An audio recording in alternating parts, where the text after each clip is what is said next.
Nderuar miq, mirëmbrëma, përshëndetje dhe mirë se erdhët në këtë transmetim të drejtë për drejtë në televizionin Fox News në emisionin e përjavshëm nga Kalaja, ku edhe këtë të mërkur ne do të diskutojmë çështje të aktualitetit politik. Ora për momentin po shënon rreth 20:01 minuta, pra jemi live në televizion.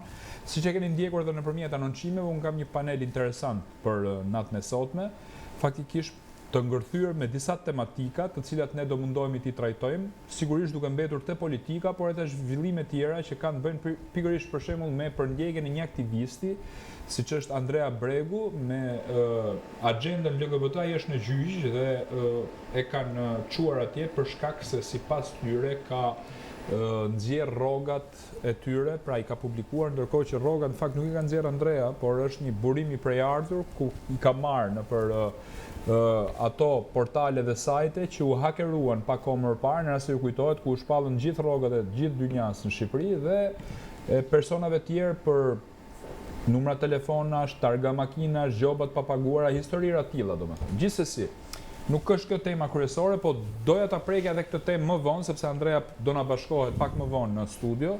Trafiku i rënduar i Tiranës sigurisht që ja ka pamundsuar për ta kapur orarin në kohë. Pa humbur kohën, doja t'ju prezantoja të ftuarit e mi për natën e sotme. Ai është personi i parë është Maringlen Doçi, antar i Këshillit Kombëtar të Partisë Demokratike të Shqipërisë. Mirëmbrëma Maringlen. Mbrëma, faleminderit. Faleminderit që je me mua. Kam po ashtu zotin Sevin Serjani, avokat, njeri aktivist i kauzave publike. Mirëmbrëma. Mirëmbrëma Ulon. Faleminderit që je me mua. Kam po ashtu një të ftuar shumë interesant natë e sotme, ai vjen për herë të parë në studion time, merret me politikë, por jo në Shqipëri, kujdes, merret në Rom, në Itali është një organizator i shkëlqyer i takimeve të Partisë Demokratike atje, diasporës shqiptare që lidhet me Partinë Demokratike dhe ka bërë disa takime të rëndësishme me politikanë të rëndësishëm italian, do që t'i binjakzoj Partinë Demokratike me partitë aleate në Itali. Emanuel Pira, mirëmbrëma, faleminderit. Mirëmbrëma, faleminderit për ftesën. Sigurisht që zëri i emigrantëve në këtë emision ka një hapësirë të caktuar dhe unë shfrytëzoj rastin që ta bisedoj me ty ditën e sotme këto çështje.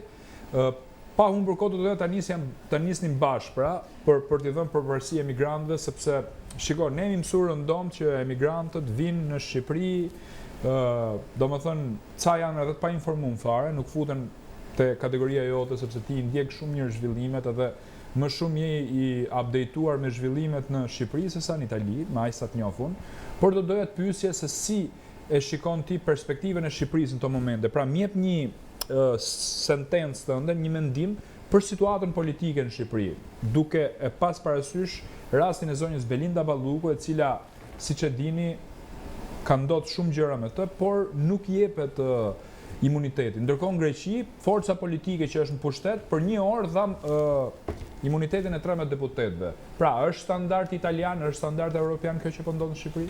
Atëherë, me thënë drejtën, në Itali, ky lloj modeli do jepte dorëheqjen direkt një politika në Itali. Nuk ekzistonte.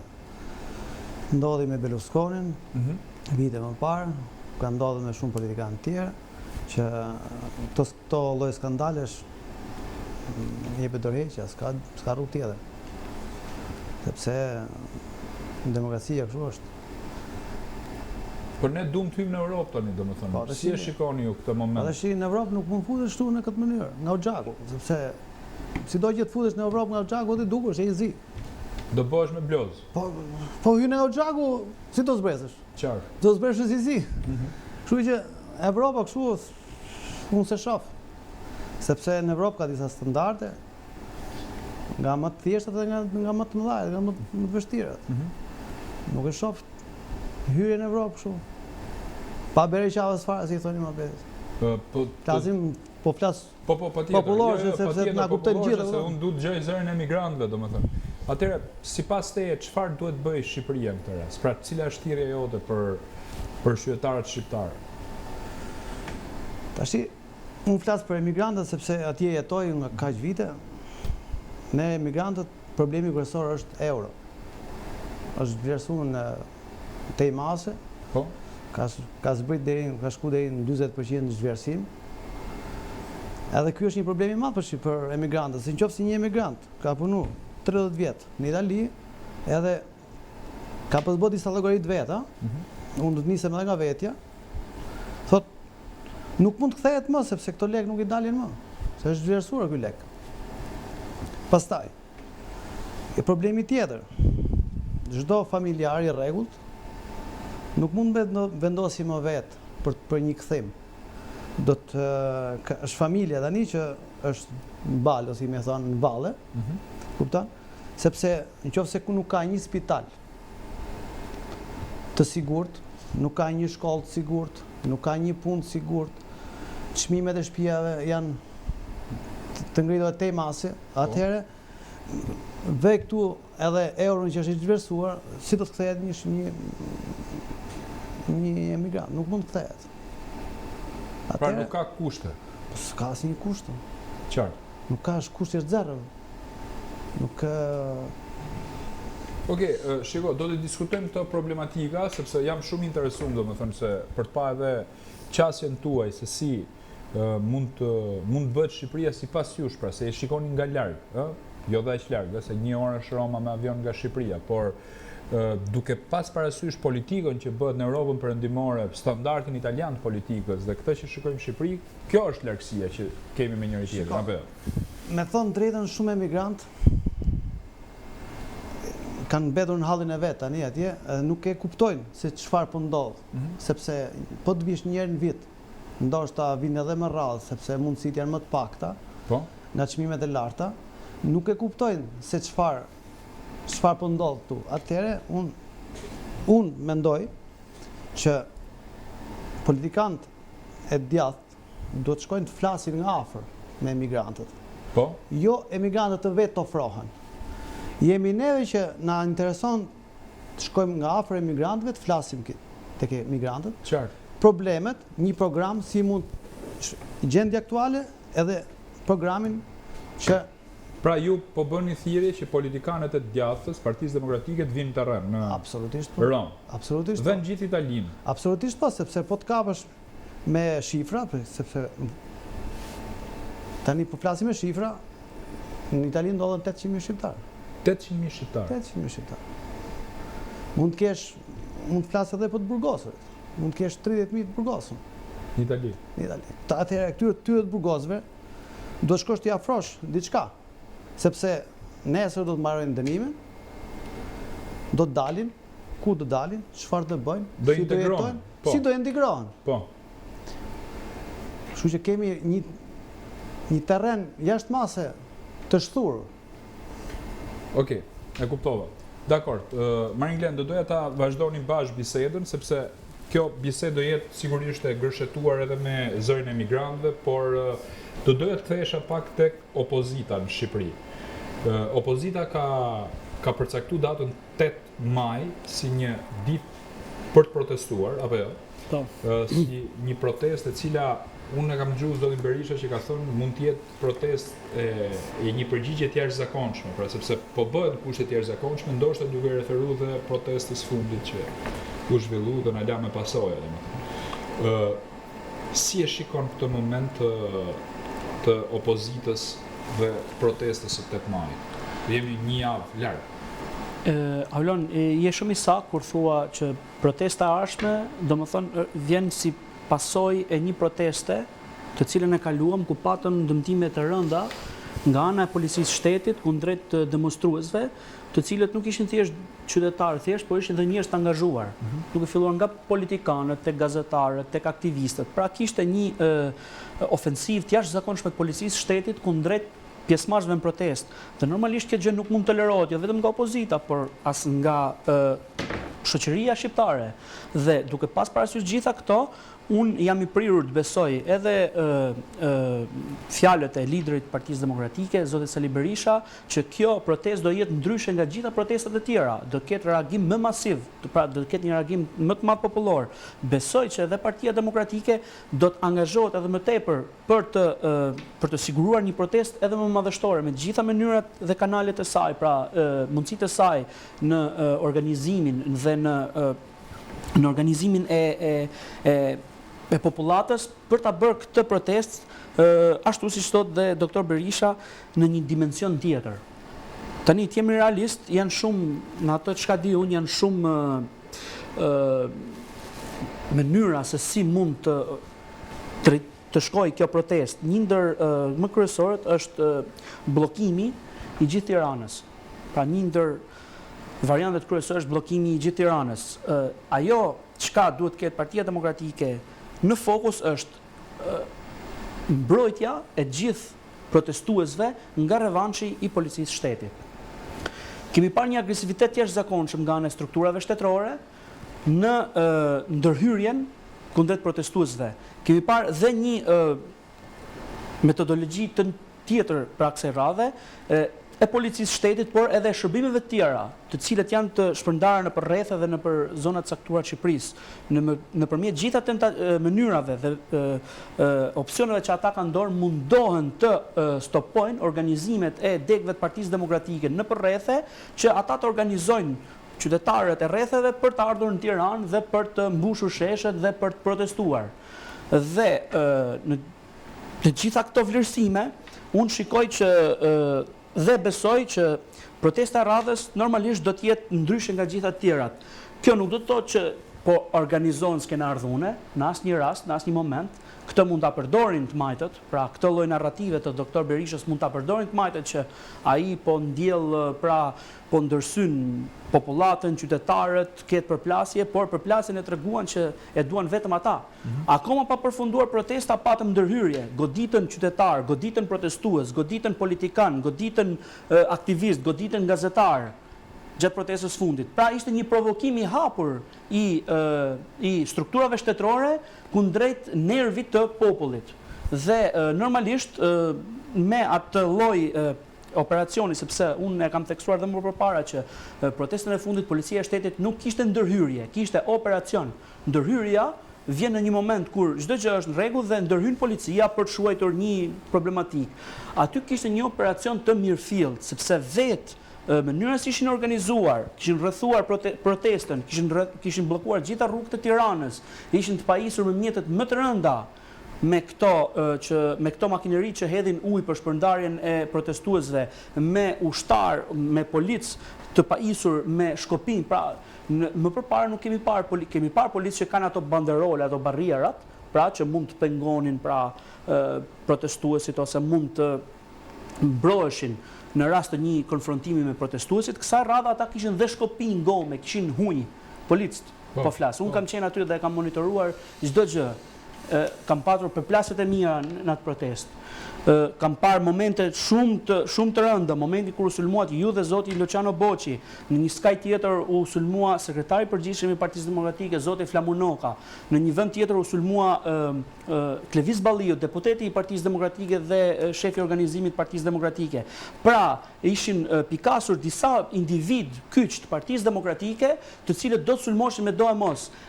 Prandaj e theksoj dhe si operacion. Unë mbaj mend që ju, pra momenti kur u sulmuat ju, Luciano Boçi dhe disa protestues të tjerë që ishit aty, dhe ju faktikisht po i mbronit ata se policia kishte rrethuar, ndoshta për t'i marrë, sepse tham reagimi ishte shumë i ashpër i policisë shtetit, ata ju kanë goditur në mënyrë të pamëshirshme, me gjitha metodat e mundshme, vetëm nuk kanë përdorur armët, nuk kanë shkrepur fishek kundrejt jush. Ju kanë goditur me spray, që ishte spray për kafshët që e përdorin ushtarët dhe alpinistët në përmale, pra kur luftojnë në përmale. Spray kundër egërsirave, kanë përdorur skafandrat, kanë përdorur shkelmat. Shiko, ato këpucët e policisë nuk janë këpucë që veshin në përdit. Ata kanë pjesë metalike në pjesën e përparme. Kanë parë video ku goditeshin deputet me shkelma, kanë parë videon ku goditeshit ju me shkelm, pra me ato këpucët me hekur, po kjo është një skenar dhune jashtëzakonshëm, nuk e kemi parë asnjëherë në protestat më përparshme. Dhe duke marrë shkas nga gjithë kjo ndërhyrje brutale e policisë shtetit, por edhe nga reagimi popullor që pati pas këtyre pamjeve që u shfaqen në gjitha televizionet kombëtare, unë prirëm të besoj dhe kam informacion që Partia Demokratike dhe opozita në tërësi, por edhe vetë shoqëria civile, njerëzit, populli shqiptar, do të ketë një reagim shumë masiv gjatë protestës së 8 majit dhe normalisht që Partia Demokratike do jetë kryesore pra në organizimin e gjithë kësaj proteste, siç ka bërë gjithmonë, është partia më e madhe opozitare dhe po them që protesta do të jetë në një dimension të ndryshëm nga ato që kemi parë deri në ditët e sotme. Seriani si e shikon momentin e politik, po duke ndërthurë dhe me opozitën. Tash e para një herë më lër të them dy fjalë për protestën e mëparshme që ndodhi.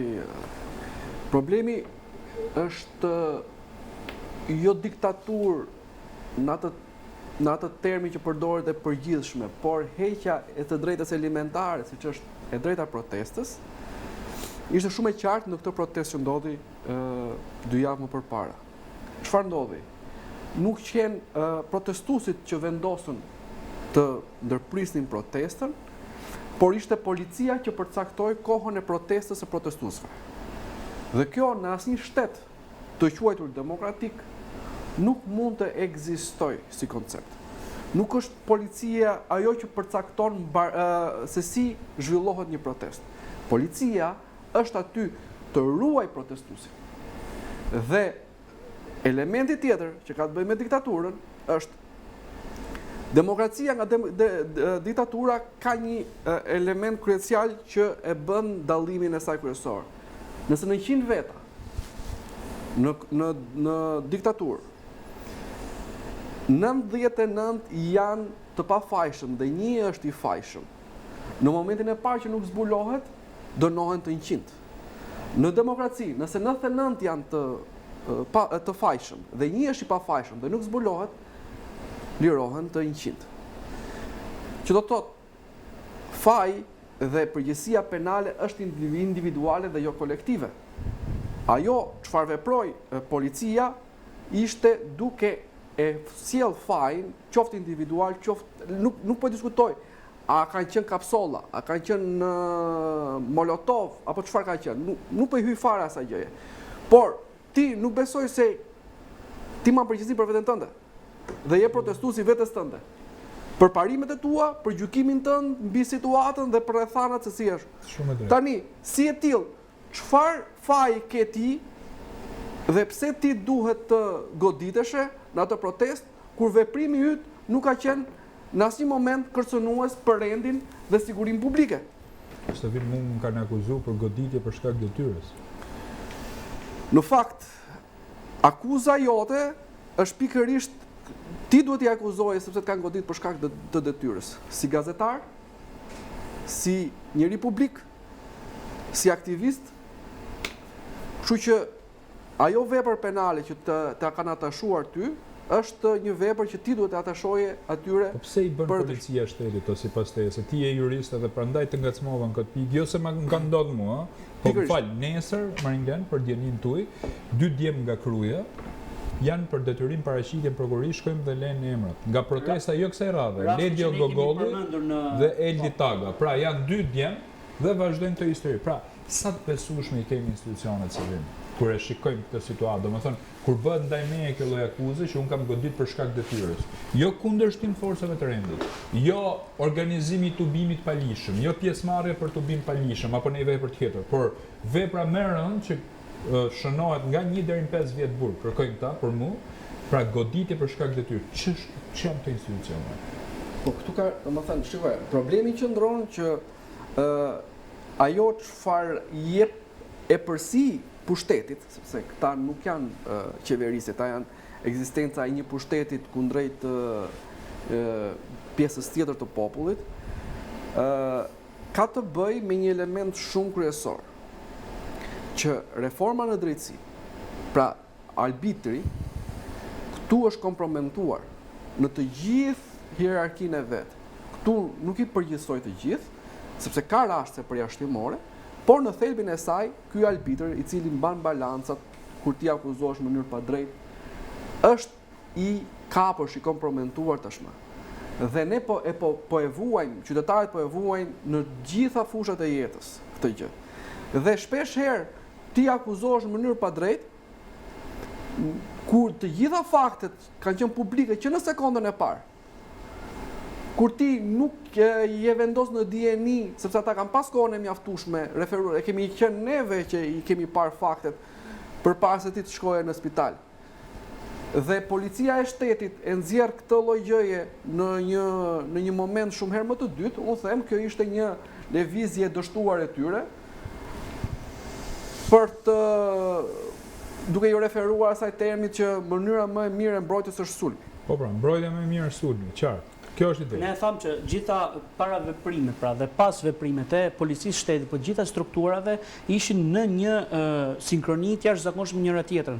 Është hera e parë nga protestat e opozitës, pas zgjedhjeve, pra protestat pas 2025, që policia në mes protestës futet, arreston njerëz, dhe është hera e parë që gjykata mban njerëz të burgosur të arrestuar gjatë protestës. Më përpara gjithë arrestimet janë cilësuar si arrestime të palishme. Kësaj radhe kemi 5 veta që kanë qëndruar brenda në burg. Janë burg ata.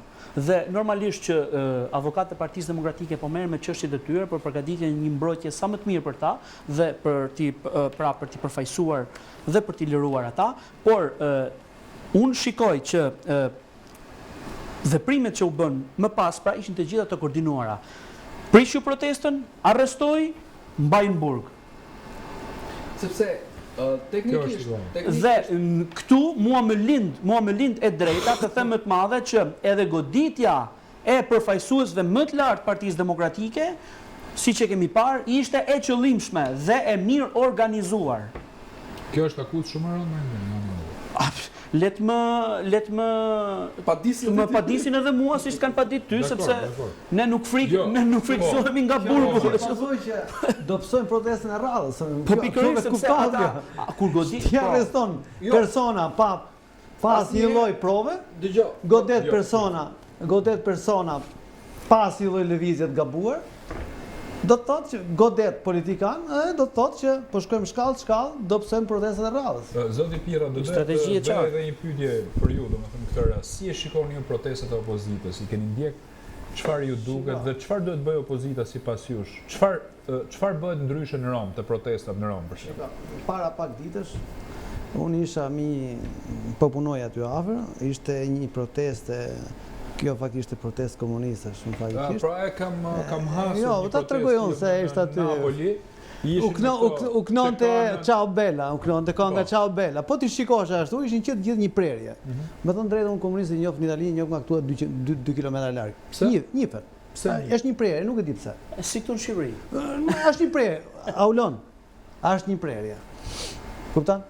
Por atje që ka diçka, që bëhet protesta, thirret, bëhen thirrje patriotike, thirrje shpalosen, i tregohet popullit pse kjo protestë po bëhet. Kërkesat. Kupton, kërkesat? Edhe protestat bëhen paradite. Nuk e kuptoj pse bëhen protestat ndarkët. Nuk do të bëhen protestat ndarkët. Nata është e huaja. Dita është e jona. Protestat bëhen mëngjes. Çohesh mëngjes nga gjumi, shkon del në protestë, li dielën di shtunë nuk e di, di thanëm, varet si din dakord, protestat bëhen mëngjes. Sepse njerëzit që shkojnë në protestë ka familjar, ka njerëz të rregullt. Edhe për mendimin tim, protestat bëhen mëngjes. Po si e shikoni ju protestat e opozitës përveç orarit? Protestat janë të mira, sepse protestat tregojnë bashkim, tregojnë forcë, tregojnë çdo gjë që mund të jetë ndryshe. Por ka diçka. Partia Demokratike duhet bisedoj sa më shumë me votuesit e saj, me popullin. Si në Shqipëri, ashtu edhe në emigrim. Do shkosh nga afër, t'ia shpjegosh tjetrit. Pse po kërkon votën tjetri? Po kërkon votën sepse kjo po ndodh, edhe ai e din se çfarë po ndodh, sepse çdo njeri hallet e vet ai din vet. Para ma duhet të njëjtën kohë duhet të shpalos edhe programin, një program që shiko. Këtu je ti, edhe këta të ofrojmë neve nesër. E drejtë. Okej. Do të ketë një motiv. Do të shkojmë në një hapësirë publicitare për mbyllim pjesën e parë të emisionit. Pjesën e dytë do ftoj dhe Andrea Bregun, i cili na bashkohet për pjesën e dytë dhe tretë të emisionit. Publicitet.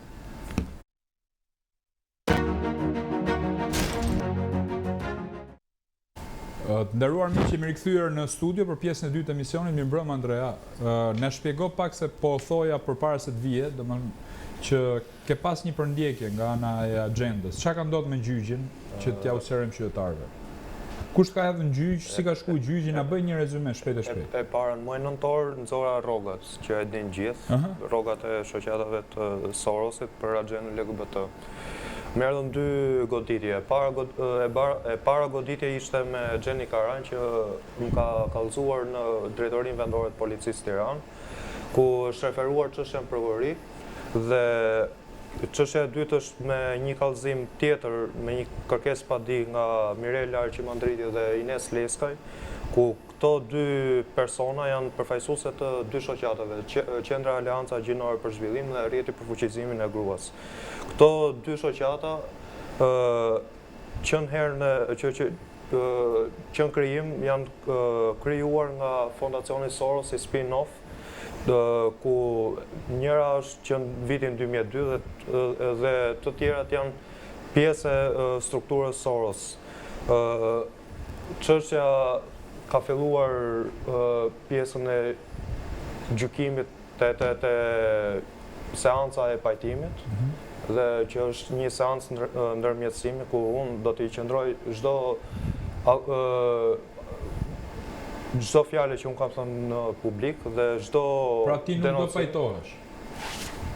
Unë do t'i qëndroj deri në fund. Okej. Ata kanë kërku pajtim, ke pala tjetër, si është situata? Situata është që në 8 qershor është kjo seancë pajtimi. Është me datë 8 qershor. E kanë shtyr gjyqin me 8 qershor, pra pas 2 muajsh. Po. Çfarë kuptimi ka atë? Problemi është që nuk është problemi tek ata, është problemi tek kjo strukturë që sipas gjyqtarit në seancën që bëm para 2 ditësh,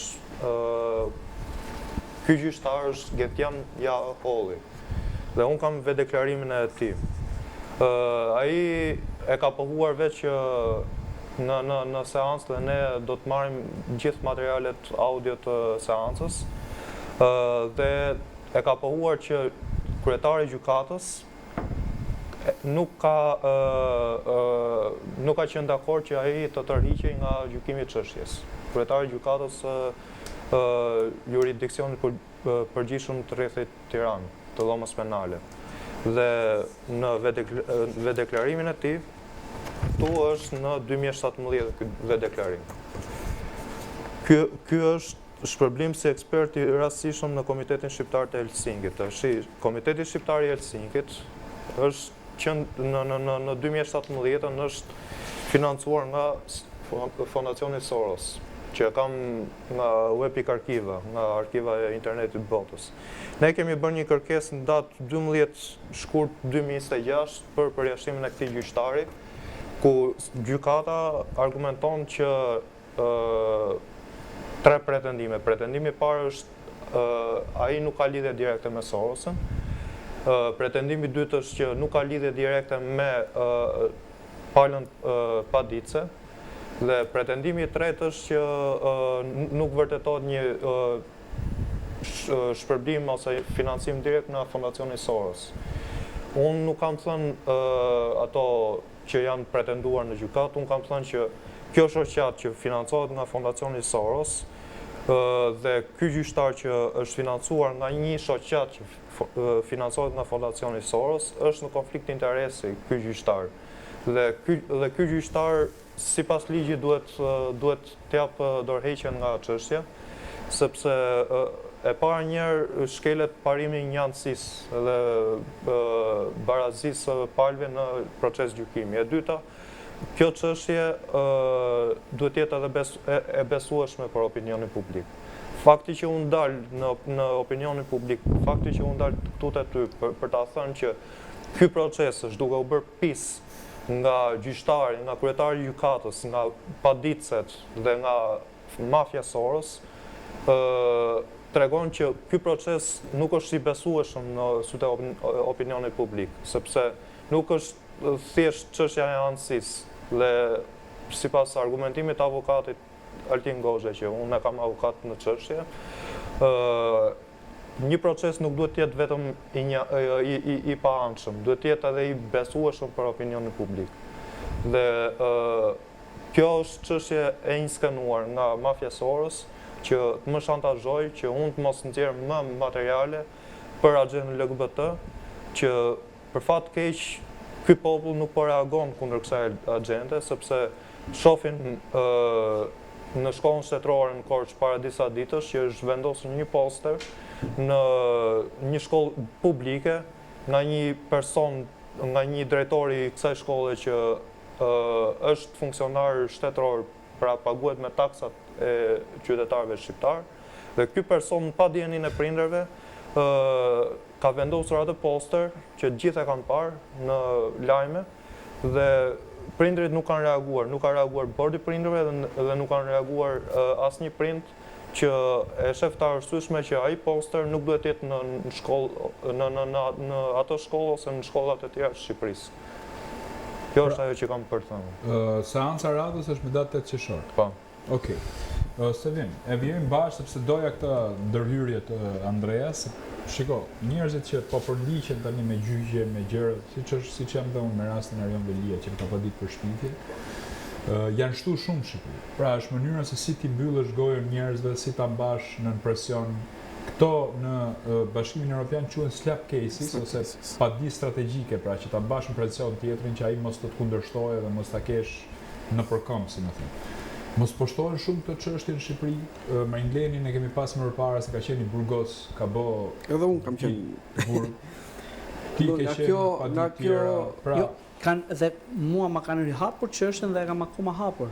Pas mbylljes çështjes, i njëjti gjyqtar e ka rihapur çështjen 2021 në fushatën e 2021-shit, domethënë për ta përdorur si një lloj arme, pra për presion, siç e thatë dhe ju, slap cases, pra për të mbajtur njerëzit peng në thojza, për të mbajtur peng që ata të mos reagojnë, ata mos kundërshtojnë, dhe në mungesë unë jam dënuar dhe unë pas një procesi tjetër gjyqësor kam rikthyer çështjen afat dhe dosja ime nuk dihet ku ka përfunduar, por thjesht unë di që kam një çështje të hapur akoma dhe nga moment ata mund ta marrin atë dosjen dhe ta nxjerrin sërish gjykat.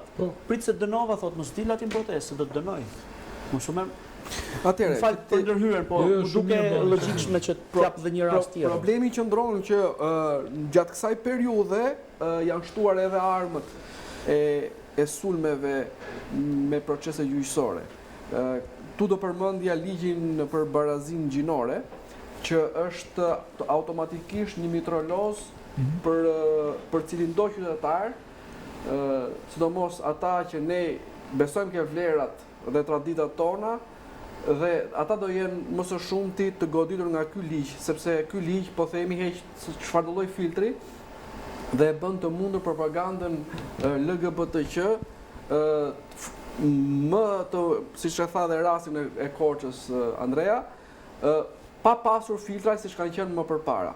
Dhe kjo, siç dihet tashmë, domethënë edhe duke lexuar ligjin në nen për nen, është një mitraloz shumë i qartë kundrejt cili do e cili kundërshton këtë lloj agjende. Tani represiviteti që ka. Gjyqi ndaj Andreas është në vazhdim e kësaj, po thotë? Po mbase jo referuar këtij ligji, por është përgatitja fryma, pikërisht. Është përgatitja në frymë për të krijuar precedentin Bregu dhe shumë të tjerë të cilët me të drejtë kanë bërë një blokadë të madhe kundrejt kësaj agjende dhe kundrejt këtij ligji më konkretisht, po dhe kundrejt kësaj agjende sepse nuk është e tanishme, nuk është e para një viti. Ka shumë vite që kjo kërkohet të implementohet në Republikën e Shqipërisë, po u gjendën pastaj 83 deputet, nuk e sa kanë qenë 80, sa kanë që 77, nuk ka rëndësi, për ta kaluar këtë ligj dhe për ta bërë fakt të kryer. Tani një qeveri e cila ka tashmë jo vetëm pushtetin ekzekutiv, po edhe atë që unë përmenda më përpara gjyqësorin, normalisht që i ka kartat, i ka mundësitë për të rritur represionin kundrejt qytetarëve dhe kjo nuk e ka çështjen tek individ të caktuar. Kjo e ka çështjen ke ata individ të cilën pasqyrojnë ose frekuentojnë ose përcjellin një mendim, një veprim, një reagim publik. Dhe këta janë të parët që goditen për të krijuar pastaj atë që quhet efekti ke të tjerët. Kur godasin aulonit që më kanë mua. Por mos harrojmë dhe diçka që ku ka reagim, ka edhe kundra reagim. Unë mendoj që shumë shpejt populli shqiptar jo se ka ndjerë në këto 12 vjet, por sepse kanë zgjedhur të largohen nga Shqipëria, shumica e këtyre dhe emigrantët janë rritur në mënyrë eksponenciale dhe kjo tregon që tani është reagimi drejt për drejt i qytetarëve kundrejt kësaj qeverie, e cila nuk ka vetëm pushtetin ekzekutiv, por automatikisht ka dhe pushtetin gjyqësor, duke sjell faktet përmendura më përpara, siç ishte çështja e reformës në drejtësi, e cila ka qenë pararoj e gjithë këtyre veprimeve në kundërshtim totalisht me të drejtën kushtetuese dhe të liritë të individit, dhe ka sjell këtë lloj pasoje, por që pretendohet, në qoftë se nuk ka një reagim mirëfillt popullor ose do jetë ky reagim i vonë, ky represion do ngrihet. Dhe ka një element tjetër shumë të rëndësishëm që zakonisht kjo duket me protesta, siç ishte ke protesta e fundit, që nuk kishte një reagim sepse policët ndiheshin të kërcënuar, por kishte një reagim që ishte shumë cinik në mënyrën e tij, jo vetëm e palishëm, por shumë cinik, me një hipokrizi ose me një lloj mënyre të thënit që shikoj, këtu e vendos unë kur fillon dhe kur mbaron protesta.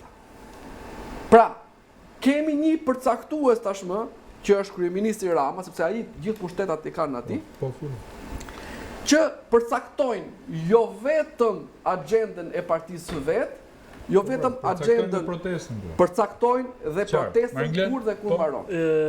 Do doja pa dal nga tema të t'jepja vetëm një 2 raste që i di unë, raste konkrete se si vepron agjenda LGBT në Shqipëri, pra, për të mbështetur dhe Andrean në atë gjitha të programin e vet, më thënë përballë kësaj agjende, dhe për t'i treguar dhe atyre që na ndjekin se si veprojnë agjendat LGBT.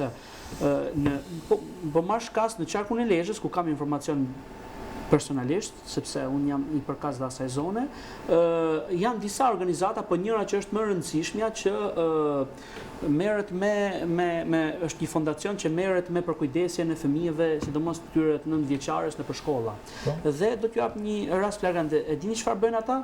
Ata në raste festash të caktuara i dhurojnë fëmijëve lodra. Dhe lodrat, përveç kontentit, pra përmbajtjes së lodrave me ngjyrime të shumta dhe me flamuj të shumt, ata ju dhurojnë vajzave Iron Man, e kupton, pra lodra që luajnë djemt, dhe djemve ju dhurojnë kukulla. Ju dhurojnë arusha, kukulla, pra për t'i trajtuar këta fëmijë që në vogli, pra me të kundërtën e gjinisë tyre, sepse mua nuk më duket normale që një djalë luaj me një kukull Barbie, nuk më duket normale. Dhe një rast flagrant që e kam të konfirmuar nga prindërit, është ky, drejt për drejt, ky fondacion ka një program që lidh fëmijët e vendeve të varfra, pra me prindër që nuk kanë fëmijë nga zonat perëndimore, pra nga Europa perëndimore, nga Amerika, në një korrespondencë ku këta prindër pa fëmijë mbajnë një korrespondencë me fëmijën deri në një moshë të caktuar, ndoshta edhe për ta ndihmuar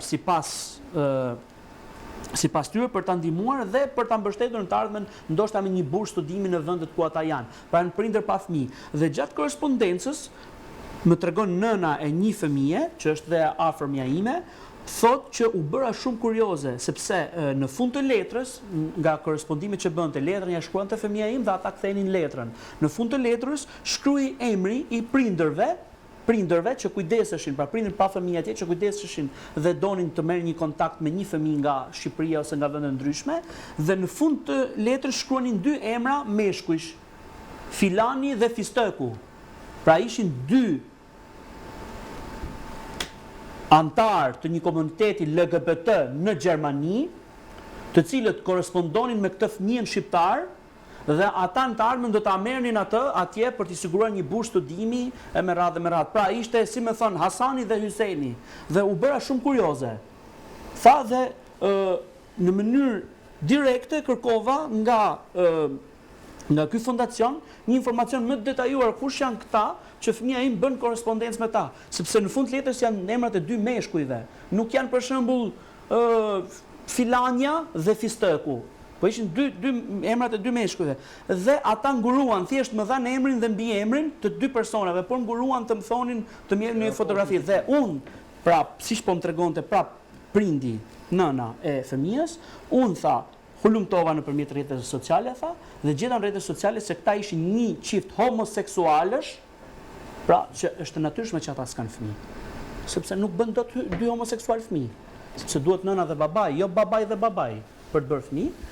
Ishin një çift homoseksualësh dhe ka bërë një sherr dhe një debat dhe shkolla donte t'i përjashtonte fëmijën për shkak të debatit që bëri nëna për këtë ndodhi që dhe shumë prindër pastaj që u interesuan, bëhet fjalë për një shkollë Mamurras, shumë fëmijë që prindër që u interesuan për fëmijët e tyre ishte e njëjta gjë. Ishin o dy femra o dy meshkuj që kujdeseshin për fëmijët nëpërmjet këtij fondacioni që është shumë popullor në Shqipëri dhe në shumë zona Shqipërisë, natyrisht jashtë Tiranës, sepse atje ka familje vulnerable që kanë nevoja ndoshta për ndihmesa të vogla për mjetet mësimore shkollore, pra dhe shfrytëzojnë këto raste të këtyre fondacioneve që vetë ofrohen, por kjo është agjenda e LGBTQI-s. Pra për homoseksualizimin e popullatës shqiptare. E thash këtë Aulon, ndje sepse bëra një ndërhyrje, e thash këtë që t'ju themi dhe publikut, unë jam shtetje të zotit Andrea Bregu në këtë luftë që ka. Normalisht kam edhe unë aksionet e mia në këtë luftë, pra kundra agjendave të tilla, dhe i bëj thirrje prindërve shqiptar që të kenë shumë kujdes me personat e panjohur dhe këto fondacionet e panjohura që dhurojnë për fëmijët materiale shkollore apo lodra, siç e thash rastin më përpara ku djalit i jepet kukull Barbie dhe vajzës jepet një Iron Man ose një makinë, pra e kundërta e asaj çka pëlqen një fëmijë vajzë ose një fëmijë djalë, të kenë shumë kujdes, të jenë të kujdesshëm dhe të përçmojnë këta lloj rastesh. Zoti Pira, si e shikoni këtë moment? Edhe në Itali, çfarë po ndodh me agjendën? Shiko, edhe në Itali sa të përfshirë janë? Janë shumë kundra kësaj lloj politike të George Soros. Unë vjen keq sepse kryeministja Giorgia Meloni kritikon dhe jashtë mase këtë lloj modeli. Pastaj ndodhi për arsye politike, shpjegojnë shumë italianë që janë afër presidentes, e shpjegojnë një politikë të sajën që e sjell në zbutje, sepse edhe vetë presidenti Meloni ka qenë gjithmonë kundra George Soros. Në Itali, po thuj se ne traditat një lloj kemi si me Italinë. Kemi shumë gjëra të ngjashme me Italinë. Ke tradicioni, ke zakonet, ke shumë gjëra. Unë i shikoj sepse puna ime është që ndroj shumë punë në për shumë njerëz, edhe po thuj se të njëjtën mendime kemi, me mendimet e Mariglenit. Kështu që edhe vetë, unë kam qenë me një takim ku ka qenë Salvini, ishim një 10 shqiptarë naftun, me që ishim djathtë edhe naftun ato zonës, edhe vetë Salvini, gjatë bisedës që bëri aty, tha, s'na intereson fare, tha, këto njerëz ta shkojnë ta në dhamë të veta, të bëjnë çfarë duan, po aman mos t'i infektojnë tjerë. Kjo është politika italiane, italianë janë shumë kundra, Është prezent kjo lloj agjende në shkolla në Itali, ka rrezik për fëmijët italianë, ka një ndërgjegjësim për prindrit italianë, ose për familjen tënde. Unë kam 2 fëmijë, 2 çuna, një është 14 vjeç, një është 9 vjeç. Janë shkojnë në shkollë shumë normal, me misi, me çdo gjë të rregullt. Edhe datëlindjet që i bëjmë, ftojnë, kemi shumë të gërshetume, po i shikohen shumë normal. Këto gjona që po ngjoj tani nga Margleni, unë po habitem jashtë mase. Është një gjë që është ekstreme fare. Nuk mund të bësh diçka të tillë ti. Nesër pas nesër fëmia bëhet 18 vjeç, pa flasim shqiptar, thyj qafën, shkoj nga det. Bëj çfarë det, po jo ta infektosh kalamanin në 5 vjeç. Kjo është krim. Për mendimin tim, nuk e di tash. Kjo është krim i rëndë. Andrea, ti të them diçka që këta janë pjesë e një agjende satanike që është kundër njerëzimit dhe pjesë ku bën edhe Rama. Rama është nëse Meloni dhe këta të tjerët veprojnë një hap pas, Rama është servil par excelencë dhe është 10 hapa para në avancimin e agendave dhe projekteve anti-shqiptare, kundër shqiptarëve, që ndikojnë drejt për drejt në jetën e qytetarëve, sepse unë shoh që Rama e ka realizuar pjesën e agendës shpopullimit dhe tani më pjesën që po reziston dhe ka rezistuar, kërkon ta shtypë dhe ta nënshtrojë nëpërmjet këtyre agendave dhe nëpërmjet të represionit që është i përditshëm. Okej, se vjen? Duhet shtoja referuar edhe agendës woke, duke përfshirë dhe jo vetëm LGBT-qen, po gjithë këto elementet e tjerë të këtyre liberalëve. Problemi që ndron në një shoqëri, sikurse po e ndjejmë edhe në Shqipëri, është kur pakica sundon mbi shumicën. Dhe kjo automatikisht kthehet në anarshi. Problemi i agendës woke, duke përfshirë të gjithë aspektet e tjera, është për dobësimin e një shoqërisë. Dje unë dëgjoj shpesh këto podcastet amerikane dhe po dëgjoja Tucker Carlson, ndërkohë që kishte ftuar një ish agent i CIA-s. Dhe ai agenti sjell një situatë kur ai ishte përballur ku Afganistani çonte në mënyrë të palishme me kontraband shumë opium në Rusi. Dhe ky tenton që ta publikoj këtë fakt. Ndërkohë që shokët e tij të CIA-s i thonë, "Gjë, mos e bëj këtë gjë, sepse duke çuar Afganistani kaq shumë opium, atëherë ata kanë një lloj rritje të elementeve të narkotrafikut dhe ndikon nga shoqëria." Të njëjtën element ka edhe agenda LGBTQI+, që dobëson shoqërinë duke sjell të jashtënatyrshmen dhe duke bërë atë normale. Dhe sot ne kemi një Europë e cila nuk arrin dot të ketë një ushtri për të mbrojtur veten e vet, sepse këto agendat në ndikim të vazhdueshëm që kanë pas që pas revolucionit seksual të 68-s në Francë dhe që u shpërhap pastaj më gjerë në Europë, kanë ndikuar në natyralizimin, deformimin e njeriut dhe sot ti nuk ke në asnjë lloj momenti një ushtri të fortë europiane pikërisht fal edhe këtyre agendave. Presë nesër të më vi padia për këto që thash. Dhe gjithashtu duhet të dhe e njëjta gjë ndodh edhe në Shqipëri. Pra, PS-ja, duke referuar edhe këtyre lëvizjeve të fundit që ka pasur në kampin e PS-s. Jo, këtë do ta diskutojmë pjesën e tretë. Në rregull atëherë. Shkojmë në hapësirë publicitare, i kthehemi për pjesën e tretë të emisionit për të fokusuar pak se çfarë po ndodh në Partinë Socialiste me fenomenin e Lisës Spiropali, por jo vetëm. Publicitet. Jemi rikthyer nderuar miq në studio për pjesën e tretë të fundit të emisionit. Andrea, do doja ta nisja me ty situatën në Partinë Socialiste. Ke nxjerr një teori që gjithë këto lëvizje që janë sigurisht që nuk bën pa urdhrin e Ramës, nëse nuk kam lexuar gabim. Për Erion Braçën më ke lexuar sakt. Po? Erion Braça, edhe që po vërtetohet në këto ditë, është një lojë e Ramës, pasi edhe mënyra se si ja ka thënë Elisa Spiropalit që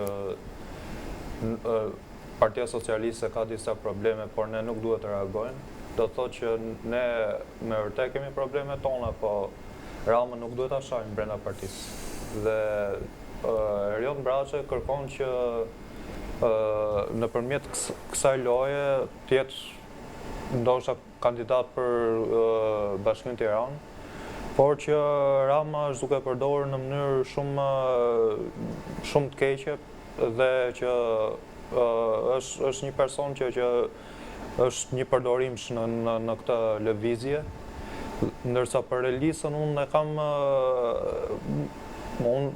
po shikoj ngjarjet dhe ndoshta ajo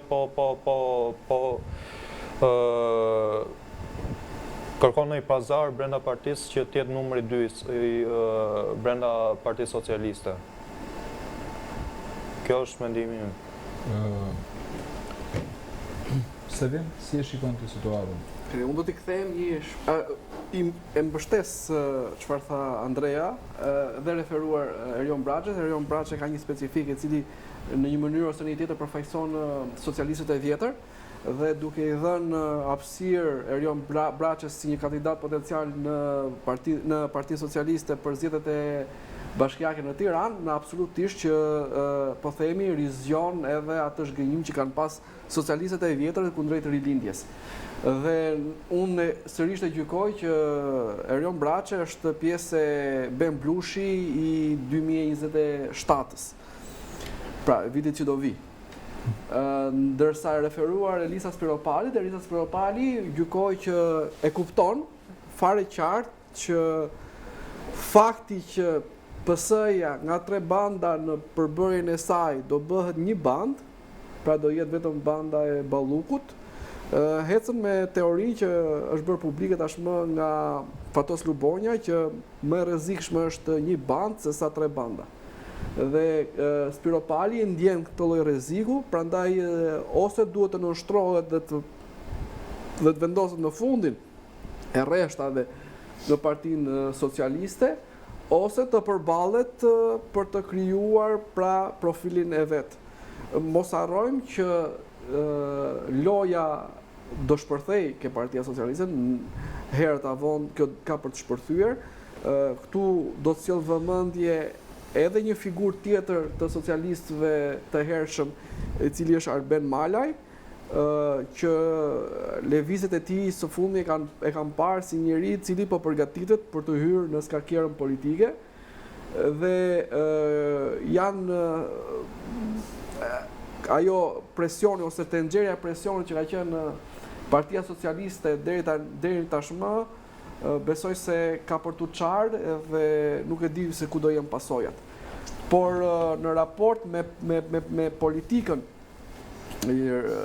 që qeverisin që ka Rama sot, ai qëndron fort parimeve të veta për ta shkatruar Shqipërinë dhe nuk shputet, dhe kjo vjet e re ke pazaret ndërkombëtare që ai në një mënyrë ose një tjetër bën në të gjitha lëvizjet e tij, sidomos kjo e fund ka qenë këtë çështja e marrjes pasaportës shqiptare, është më flagrantja e cila dhe i hap rrugën zvendësimit apo tjetërsimit të popullatës shqiptare, gjë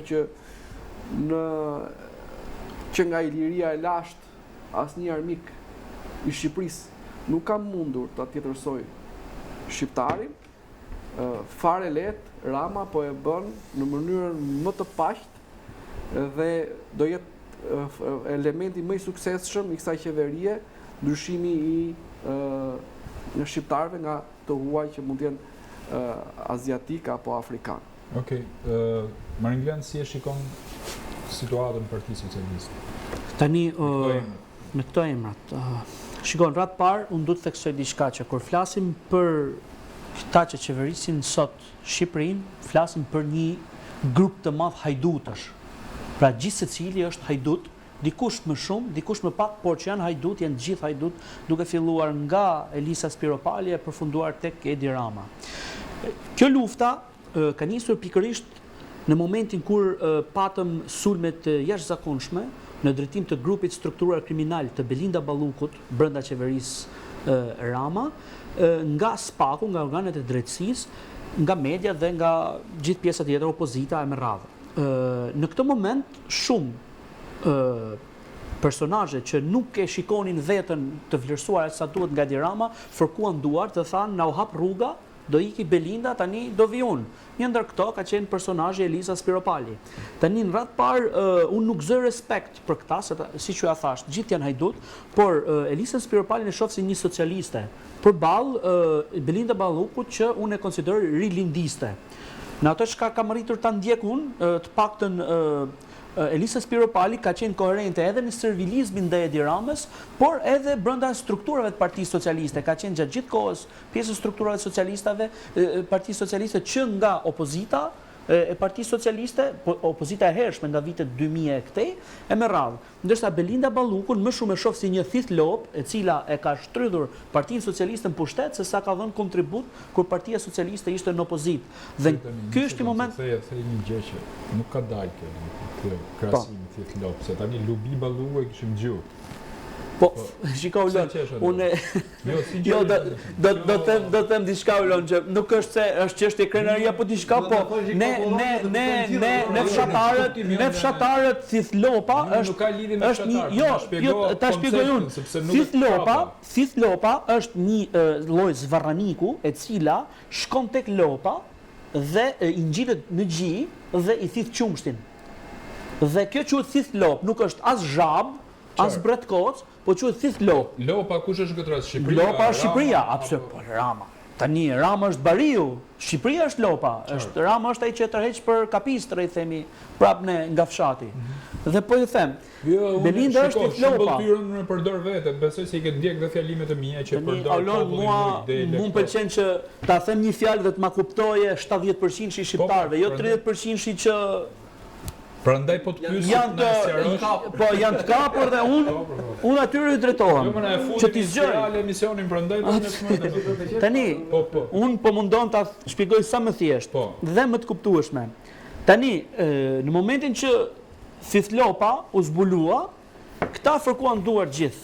Spiropali, Braçja dhe shumë të tjerë, klanet tjera brenda Partisë Socialiste, të cilat ishin të përgjumur në thojza, por të përgjumur sepse nuk kishin më fuqi. Fuqinë vetme e kishte Elisa Spiropali, klani Belinda Balluku dhe Erën Velia. Erën Velia e kputën ata, e kupton? Ka fuqi Velia, por janë të shpërndarë, të hallakatur. Dhe në këtë momentin që u godit Balluku, të gjithë këta u munduan dhe me copzat e Erën Velia që ishin në përkëmbë, të mblidheshin, të largonin Ballukun dhe të merrnin pison, pra pjesën e Partisë Socialiste dhe të zinin pozicionin numër 2. Të merrnin edhe Ministrinë e Infrastrukturës që ka të paktën 40% të buxhetit shtetit çdo vit, Ministria e Infrastrukturës i ka pra ato fonde, dhe të vidhnin edhe këta në mënyrë siç ka bërë dhe Belinda Balluku dhe drejtonin. Çfarë ndodhi? Hasën një rezistencë jashtëzakonshme tek Edi Rama. Jo vetëm këta, por Edi Rama e mbrojti edhe përballë ligjit, edhe e mori në mbrojtje si themi, e mori në mbrojtje sikur normalisht dihet sepse e mori në mbrojtje, sepse ai është pas Belinda Ballukut, sa askush nuk mund të bëhet gjë pa djenin e Ramës. Dhe lindi krisja e madhe dhe përplasja. Dhe unë këtë krisje dhe përplasje nuk e shikoj vetëm tek këta.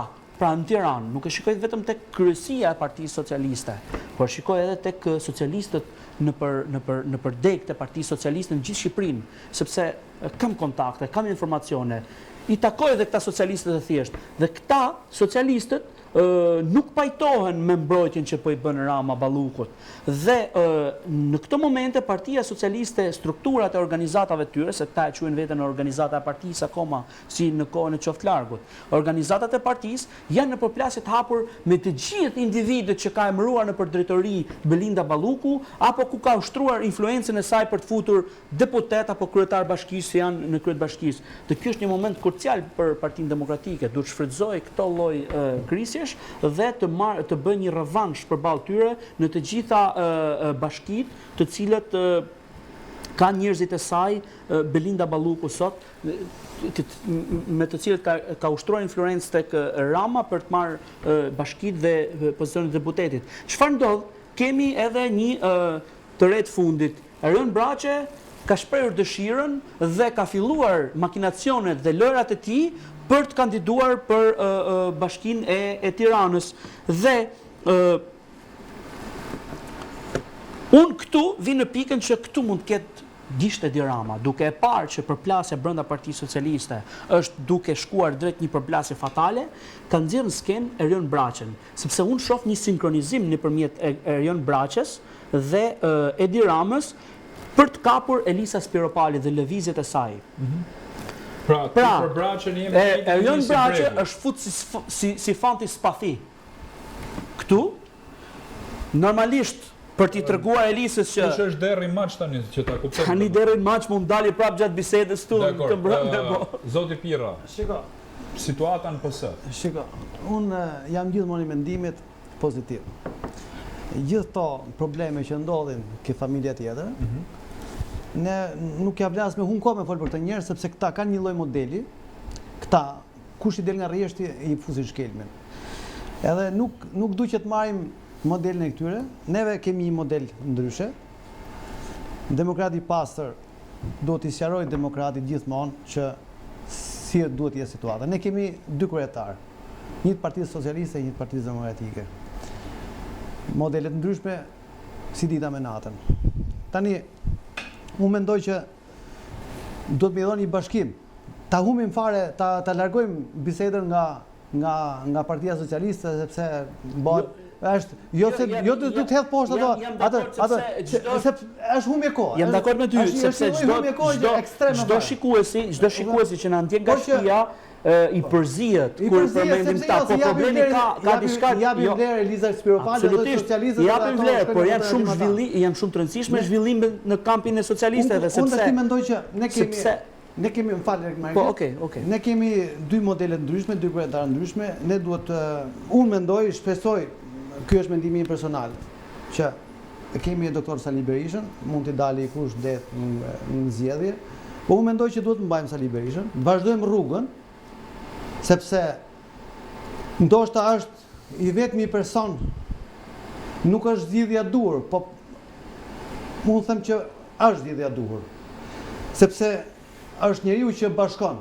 Po ti vesh re, gjithë kërkojnë, shkojnë ke Sali Berisha të bisedojnë, bëjnë fotografi, ka një model, ka një karizëm të jashtëzakonshëm.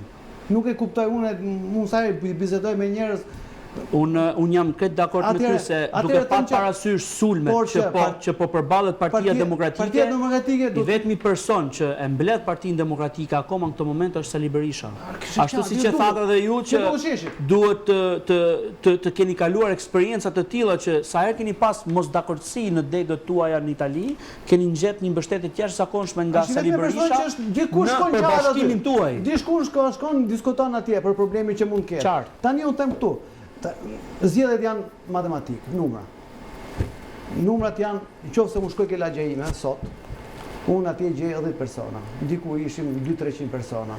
Do të thotë që shqiptarët kanë emigruar. Atëherë ne do të gjejmë mënyrën e duhur të gjejmë të shqiptarët ku janë e t'i japim ndërgjegjjen e votës.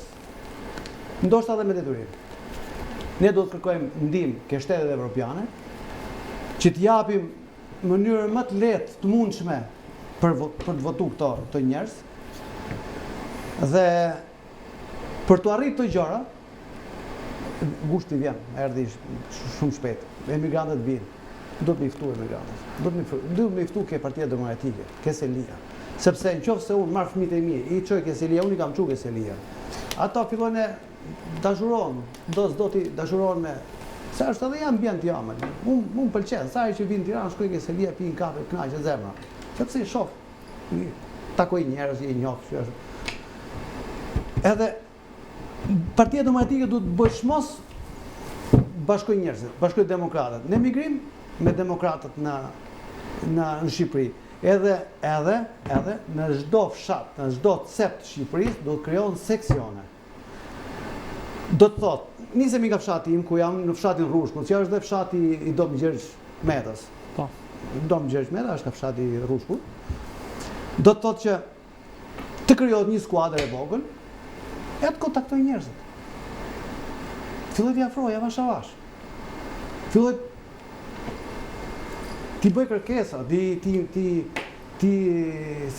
ftojnë në studio, në Selim Partitë Demokratike. Ti ofroj programin, ti tregoj të ardhmen, ta ofroj fëmijët, do të thotë që unë jam një lloj modeli, edhe më shumë ekstrem akoma. Fëmijët shqiptarë do të bëjnë ushtri në Shqipëri. Fëmijët shqiptarë do të bëjnë ushtri me detyrim në Shqipëri. Unë fëmijët e mi, 2 çurat e mi, sjell me dëshirë më të madhe si në Shqipëri, të bëjnë ushtrim. Qofse nuk shkojnë në shkollë atje, bëjnë ushtrim në Shqipëri. Pse shkojnë ta bëjnë në Greqi ushtrim? Pse shkojnë ta bëjnë në Itali? Pse shkojnë ta bëjnë diku tjetër? Ta bëjnë ushtrim në Shqipëri, me detyrim. Don ata, janë shkollë, shkojnë në shkollë, bëjnë shkollën. Nuk janë shkollë, janë 4 rrugëve, shkojnë bëjnë ushtrim dhe pastaj dalin.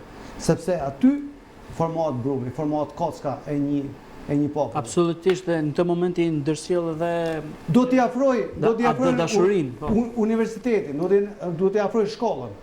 Pse të shkojë fëmia im në shkollë në Itali ose në Greqi? Ka universitet këtu. Po vinë italianë këtu, pse mos vinë fëmijët tanë? Profesorët janë shumë të mirë, vinë fëmijët këtu. O të vinë në shkollë, ose të vinë bëjnë ushtrim.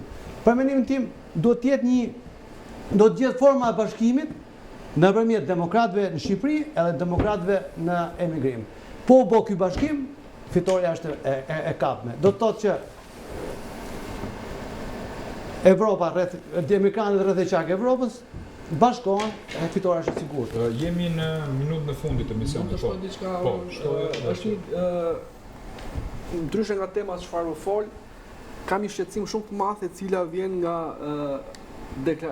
një mesazh i bërë publik nga deputeti Belind Kolliçi për ministrin e jashtëm Shqipërisë, cili ju desh ky skandal që unë ta merrja vesh se kush ishte ministri i jashtëm, Ferit Hoxha.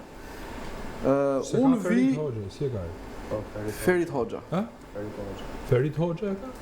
Unë dua të sjell vëmendje publikut shqiptar, por edhe kësaj qeverie e cila është papërgjeshme dhe me një lloj të smire dhe një lloj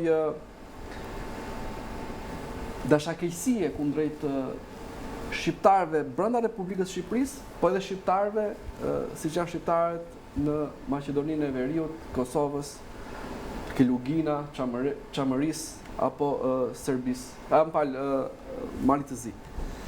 Unë ndihem shumë i fyer nga ajo folje, ai SMS cinik dhe më i fyer akoma mos reagimi institucional qoftë i Ministrisë së Jashtme, të cilat mundua ta fshente skandalin, por edhe nga kryeministri që s'ka thënë gjysmë fjalë.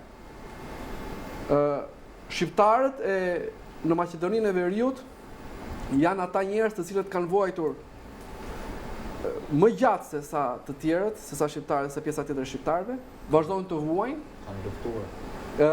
Janë në një konflikt vazhdueshëm me Slava Maqedonasit, të cilët së fundmi po kërkojnë edhe të shuajnë gjuhën shqipe në Maqedoninë e Veriut. Dhe ata kanë qenë në një represion të vazhdueshëm. Shkolla e parë shqipe ka qenë Universiteti i parë shqip ka qenë i Tetovës në 94-ën dhe në 2001 kur ka pasur një luftë civile të diplomuar në ato shkollë kanë qenë vetëm 400 shqiptar. Çka do të thotë represioni Slava Maqedonas ka qenë shumë i lartë.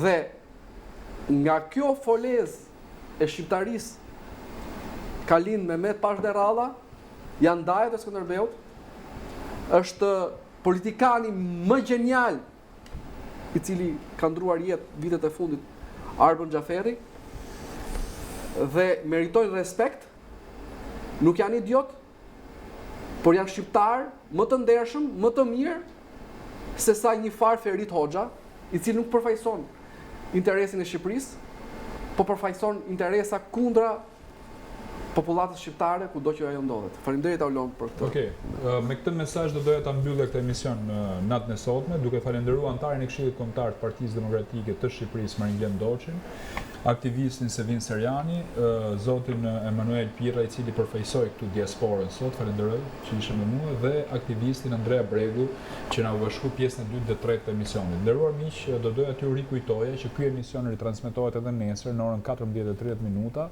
po ashtu edhe gjatë fundjavës. Nuk më mbetet gjë tjetër veç se t'ju le takimin e radhës të mërkurën e ardhshme në orën 20. Natë e mirë.